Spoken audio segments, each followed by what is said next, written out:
Oi pessoal, tudo bem? Como é que vocês estão? Espero que bem. Hoje a gente vai dar início a uma série nova aqui no canal chamada Profissão Psicometrista. Já faz alguns vídeos que eu venho falando um pouco, sobre a questão da profissão psicometria enquanto uma área de atuação profissional. Hoje a gente vai formalizar essa série de vídeos, onde eu vou abordar, de acordo com a minha experiência, tudo que você precisa saber caso você queira, caso você tenha interesse em se tornar um psicometrista e analista de dados em pesquisas quantitativas com seres humanos. Antes de falar do tópico de hoje, especificamente, eu quero me apresentar. Meu nome é Bruno Figueiredo Damasio, eu sou psicólogo, mestre e doutor em psicologia. Venho trabalhando com pesquisa quantitativa e psicometria há mais ou menos 14, 15 anos. Sou professor da Universidade Federal do Rio de Janeiro, no Departamento de Psicometria, e fui chefe do Departamento de Psicometria por 4 anos, de 2016 a 2019. Atualmente eu sou editor associado da Spanish Journal of Psychology, na sub-área Metodologia Quantitativa e Psicometria. E durante aproximadamente 5 ou 6 anos eu fui editor-chefe da revista Temas em Psicologia, atualmente Trends in Psychology, da Sociedade Brasileira de Psicologia. Então, venho trabalhando com psicometria há mais ou menos 15 anos e tem uma certa experiência que eu acho que eu posso ajudar algumas pessoas que estão começando aí na área, estão querendo se desenvolver um pouquinho na área. Então hoje, pessoal, eu queria abordar um tema específico que é como se tornar um psicometrista. Bem, o primeiro ponto que você precisa saber é que a psicometria e a profissão psicometrista, ela não é uma profissão formal no Brasil. Então você não tem um título específico que você precisa ter para você se intitular psicometrista. Não existe uma especialização, não é uma especialidade da psicologia no Brasil. Não existe também programas de pós-graduação no Brasil focados especificamente em psicometria, nem de mestrado, nem de doutorado. Então o primeiro ponto é: quem se intitula psicometrista é uma auto-intitulação, Ou seja, você precisa ter algum percurso aí acadêmico para você sentir segurança de dizer que você é um psicometrista, Geralmente quem se intitula psicometrista tem um mestrado e um doutorado focado em pesquisa quantitativa, geralmente num bom programa de pós-graduação, tem informações extras, participa de congressos, publica artigos quantitativos, tem um mestrado e um doutorado com pesquisa quantitativa também. Então existe aí um percurso que você precisa ter, que você precisa caminhar para que você se reconheça como um expert.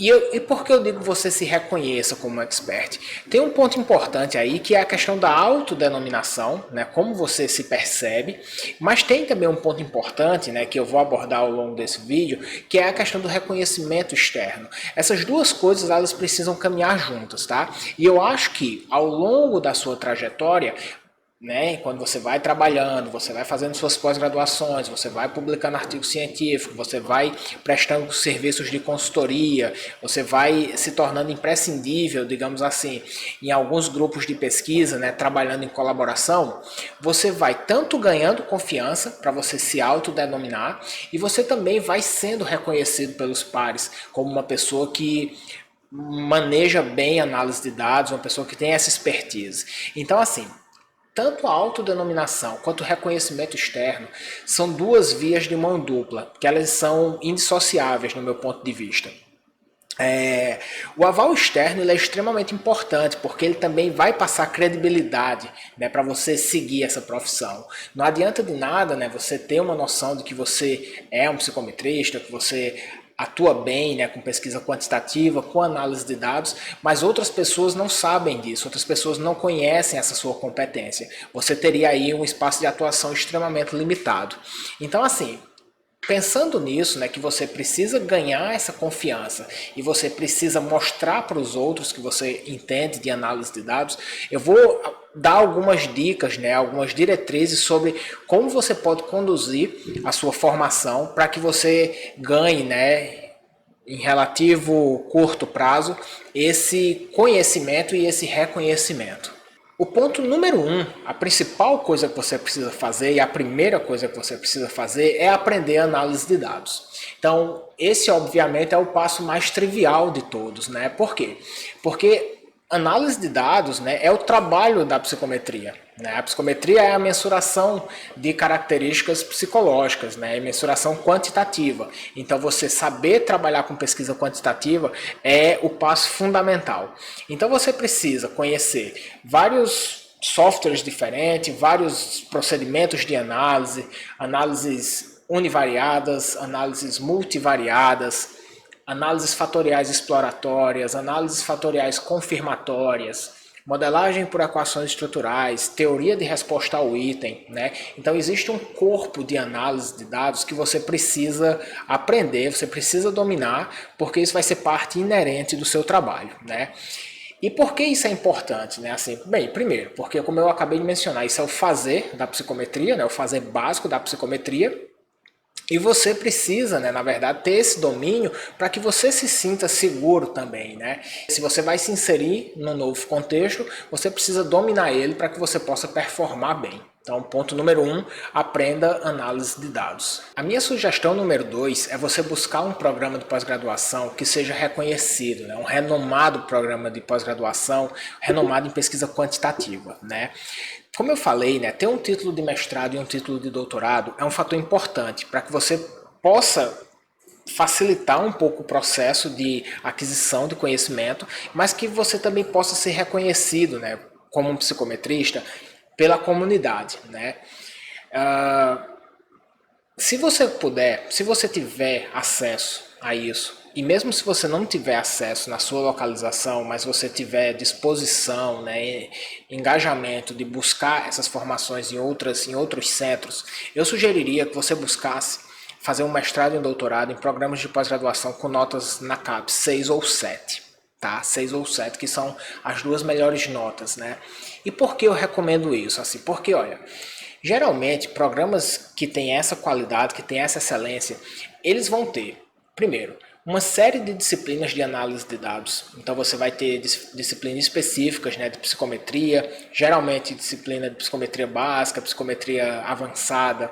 Você vai ter também boas disciplinas de método de pesquisa, né? Então, assim, eu já venho falando em alguns vídeos que aprender psicometria e aprender metodologia é extremamente necessário que você tenha esses dois conhecimentos. Então, bons programas de pós-graduação, eles têm essas disciplinas, porque se eles não formam, né, muito bem os seus alunos, eles não conseguiriam ter essas notas. Então, geralmente, bons programas têm essas disciplinas, né, de análise de dados e de metodologia. Não é raro também você encontrar dentro desses programas disciplinas de escrita científica, né, onde você vai aprender como escrever cientificamente.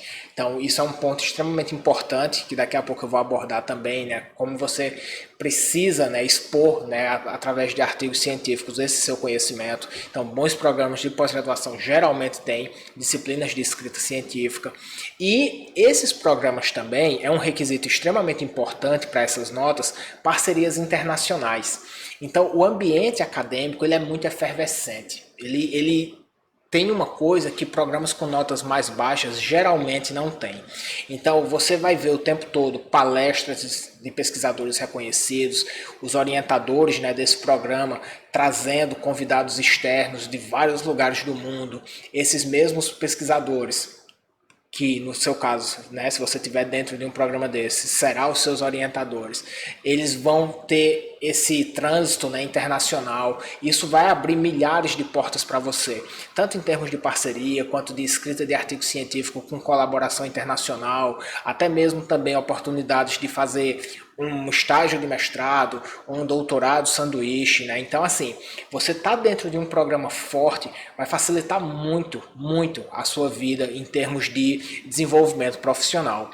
Mas, assim, eu entendo, né, que a gente tem alguns poucos, né? Não são poucos, mas também não são muitos, considerando a dimensão do Brasil, né? A gente tem poucos programas para dar conta, né, da quantidade de interessados, né? A gente tem pessoas de todas as regiões do Brasil que têm um potencial absurdo, mas nem todo mundo tem, como é que eu posso dizer, essa oportunidade, né, de estar perto de um programa muito forte.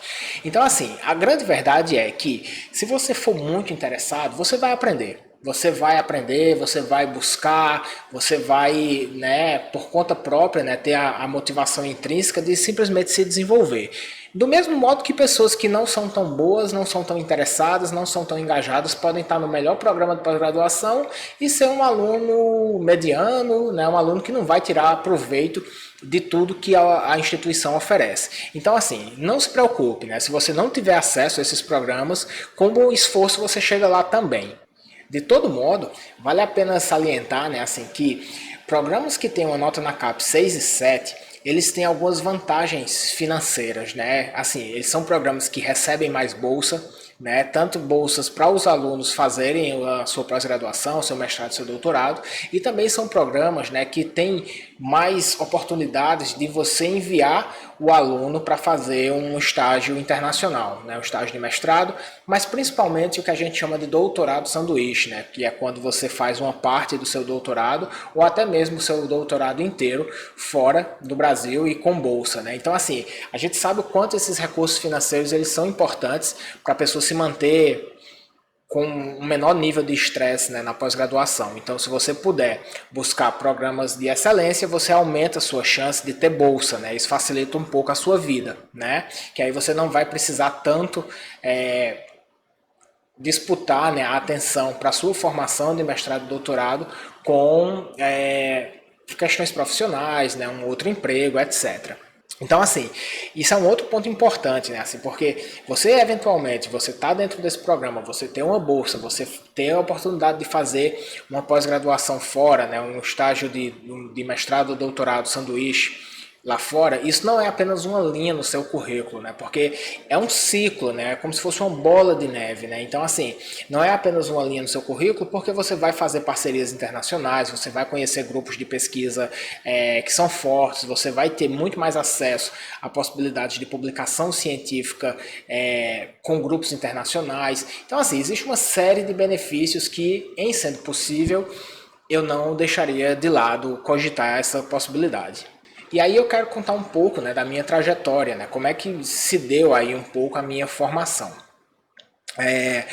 Quando eu fiz a minha formação, a minha graduação em psicologia, eu fiz na Universidade Estadual da Paraíba, na minha cidade natal, né, que se chama Campina Grande. Bem, na época, né, a UEPB, a Universidade Estadual da Paraíba, o curso de psicologia não tinha mestrado e doutorado. Mas quando eu descobri que eu queria ser um pesquisador, né, e eu descobri isso mais ou menos por volta do meu sexto período da graduação, eu conversei, né, com os meus orientadores, né, na época o professor Tiago Aquino, que hoje em dia está na Federal da Paraíba, e o professor Joilson Pereira, que hoje está na Federal de Sergipe. Eles me envolveram, né, digamos assim, com pesquisa científica, com iniciação científica, e me disseram assim: Bruno, vá fazer um programa de pós-graduação fora, né? E aí eles me recomendaram buscar, né, o programa de pós-graduação da Federal do Rio Grande do Sul. E aí, assim, eles me apresentaram a minha futura orientadora. Então, eles me deram essa luz, né? Assim, ó, cara, vai para fora que você vai se desenvolver muito e talvez você não tenha, né, a mesma performance, digamos assim, se você continuar por aqui. Bem, isso é uma questão pessoal de cada um, né? Não estou dizendo o que é certo e o que é errado, estou falando da minha trajetória porque, afinal de contas, são as escolhas que eu fiz, né, e que eu julgo que deram certo, por isso eu recomendo, né? E também eu só posso falar da minha história, não posso falar da história de ninguém. Então, assim, eu saí da Universidade Estadual da Paraíba e atravessei o país, né, buscando o melhor programa de pós-graduação do Brasil, né? Na época, só existiam 3 programas, nota 7.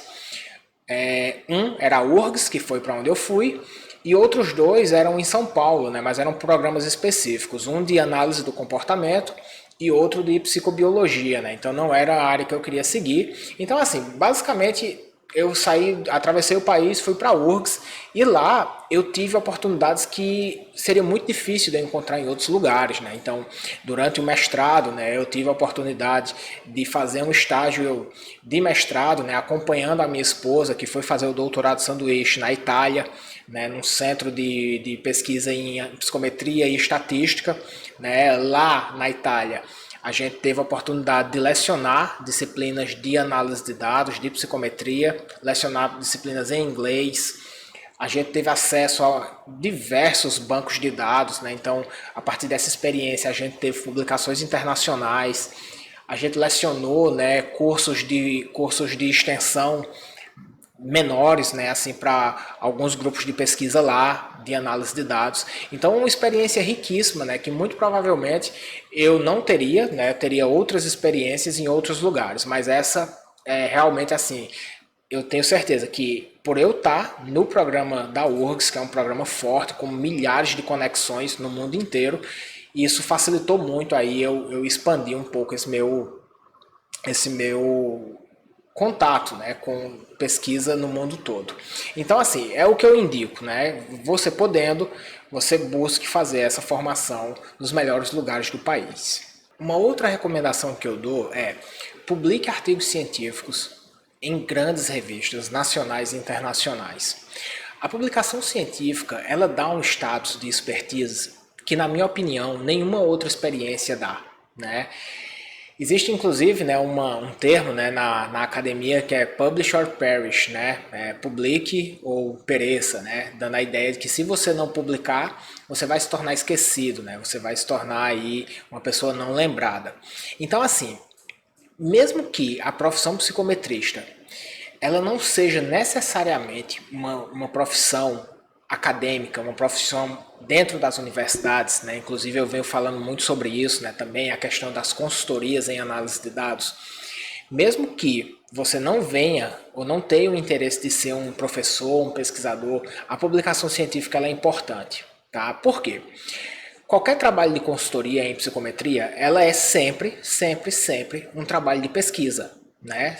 Seja uma pesquisa em que você está fazendo em colaboração com algum cliente, né? Ou seja, a pesquisa do próprio cliente. Então, assim, você ter, né, know-how de como funciona esse mundo da pesquisa, esse mundo das publicações, vai trazer um conhecimento a mais para você, né? Que você eventualmente você pode, inclusive, colocar junto, né, com o trabalho da análise de dados. Então, assim, publicação científica vai demonstrar que você domina pesquisa científica, né? Isso é um ponto importante. Outra coisa é, você publicar bem vai mostrar que você tem capacidade de auxiliar as outras pessoas que você está trabalhando a elas publicarem também. Então, assim, né, como eu falei, a consultoria em análise de dados, em psicometria, ela sempre é uma consultoria em pesquisa e muitas vezes, inclusive para clientes institucionais, para empresas, essas empresas elas também têm interesse de publicar os relatórios que você está elaborando, né? Hoje em dia eu tenho recebido, né, com uma certa frequência até, a solicitação de fazer a pesquisa, né, e o convite, né, para estar publicando os resultados juntos. Então, assim, isso é importante, tá?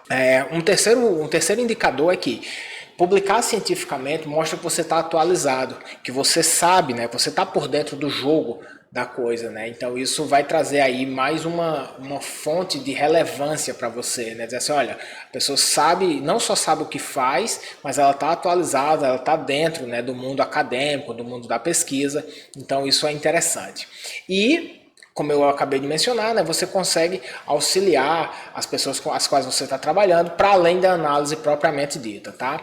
E aí, isso é um ponto importante, tá, pessoal? Assim, porque já aconteceu comigo algumas vezes de pessoas virem me procurar porque solicitaram, né, um serviço de um analista externo de outra área e que eles não entenderam muito bem, né, ali o relatório, né? Então, assim, um relatório extremamente técnico, com todas as informações matemáticas e estatísticas, mas que não conseguiu traduzir, né, aqueles números para pesquisa, né? Não se conseguiram encontrar os seres humanos por trás daqueles números, né? Então, assim, quando você tem esse conhecimento, né, de como se reporta um resultado de uma análise de dados, né, a forma como é melhor você reportar isso, a forma como você eventualmente discute um pouco esse resultado, então isso mostra que você tem um conhecimento mais do que o conhecimento somente técnico, e isso tem muito valor, né? E quando você publica os seus artigos científicos, isso mostra que você não só sabe analisar, mas como você sabe traduzir,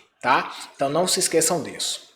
Então, resumindo, né? Se você não tem publicações científicas, vai ser um pouco mais difícil de você provar a sua expertise, tá? E não se esqueça, né? Muitas vezes, boa parte dos clientes que chegam, eles chegam com o interesse de publicar os artigos científicos, né? Então, assim, se você tiver esse conhecimento, você vai deixar o seu cliente mais satisfeito.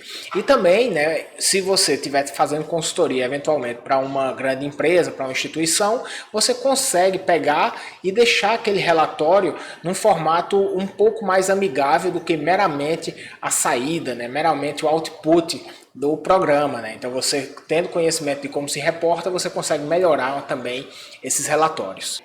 Quais tipos de artigo é importante publicar, Bruno?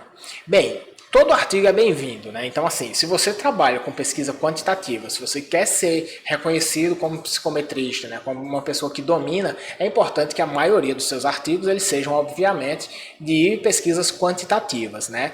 Mas eu queria dar uma sugestão para você, que pelo menos para mim foi um diferencial muito absurdo. Publique artigos em formato de tutorial, tá? Se você está aprendendo uma técnica nova, né? Se você está aprendendo uma técnica que poucas pessoas conhecem no Brasil, você já pensou em publicar isso, ajudar outras pessoas a terem um pouco mais desse conhecimento? Então, assim, quando você publica um artigo em formato de tutorial, tem duas grandes coisas que eu acho que acontecem. A primeira é a questão da generosidade, né? Você realmente está partilhando o seu conhecimento com outras pessoas. E o segundo ponto é a questão de que você prova expertise, né? Você prova conhecimento. Então, assim, um dos motivadores que fez com que eu montasse, né, esse canal aqui, o Psicometria Online, foi justamente eu ver o quanto os meus artigos em formato de tutorial, eles eram úteis, né? E aí, como é que eu vi isso? Bem, eu vou plotar, né, agora a minha página do Google Acadêmico para vocês verem as citações que eu tenho nos meus artigos, né? Quando você olha essa minha página aqui de citações, vejam que o meu primeiro artigo mais citado é um artigo de tutorial em análise fatorial exploratória, né? Ele está hoje com 440 citações. O meu segundo artigo mais citado é também um artigo em formato de tutorial, adaptação e validação de instrumentos psicológicos entre culturas, algumas considerações, que é um artigo que tem 374 citações, né? Foi escrito pela minha esposa, pela professora Denise Bandeira e por mim. O meu terceiro artigo mais citado é esse mesmo artigo número 2 aqui, só que a sua versão em inglês, né? A gente tem a mesma publicação em português e inglês, na Paideia.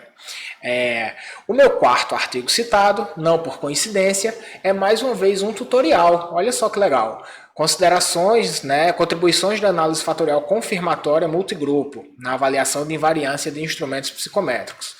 Depois, né, o meu quinto artigo mais citado é uma validação de uma escala de resiliência, mas o meu sexto artigo mais citado, mais uma vez, é um artigo de tutorial, né, discutindo as questões de variância média extraída e confiabilidade composta, né, indicadores de precisão.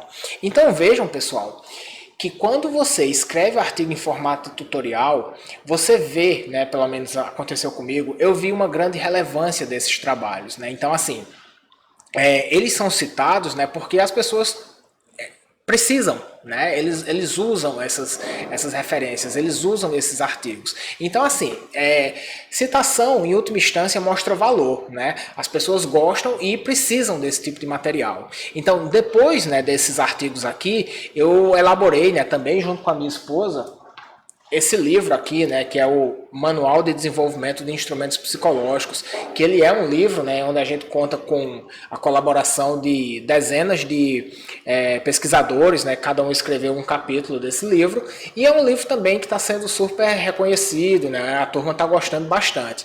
Então, assim, pessoal, quando você publica, né, materiais em formato de tutorial, você mostra expertise, você ajuda as pessoas, né, e isso facilita muito o processo de que você seja reconhecido como um psicometrista, né? Que em última instância é o objetivo maior da profissão, né? Você saber e você ser reconhecido, né? Então, essas experiências elas me mostraram que ter artigos científicos em revistas de qualidade é extremamente importante, artigos empíricos de pesquisa, mas na minha trajetória, os artigos em formato de tutorial eles fizeram uma diferença absurda para mim. E por fim, né, a minha última sugestão que eu dou é você participar de congressos, você participar de eventos, né, tanto no Brasil quanto fora, para que você aumente a sua rede, né, você aumente o seu networking.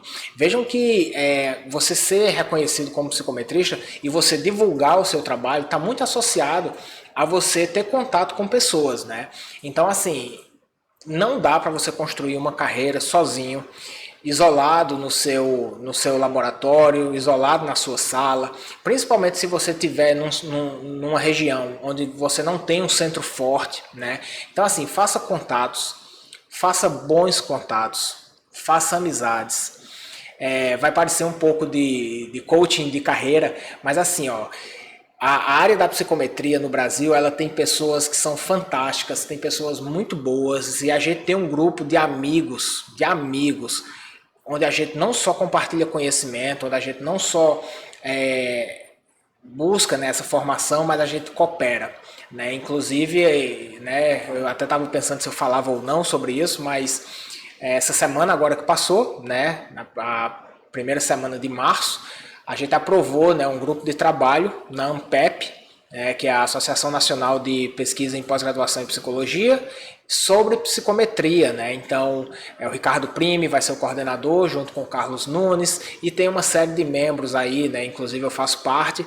E assim, um trabalho que foi feito, né, coordenado, né, pelo Ricardo Prime, pelo Carlos Nunes, Felipe Valentini, da São Francisco, né, colocou muita energia para fazer esse projeto acontecer. Então, assim, a gente tem um grupo, né, de pessoas colaborando para fazer a área crescer e um grupo de amigos, né? Então, eu acho que isso é extremamente importante.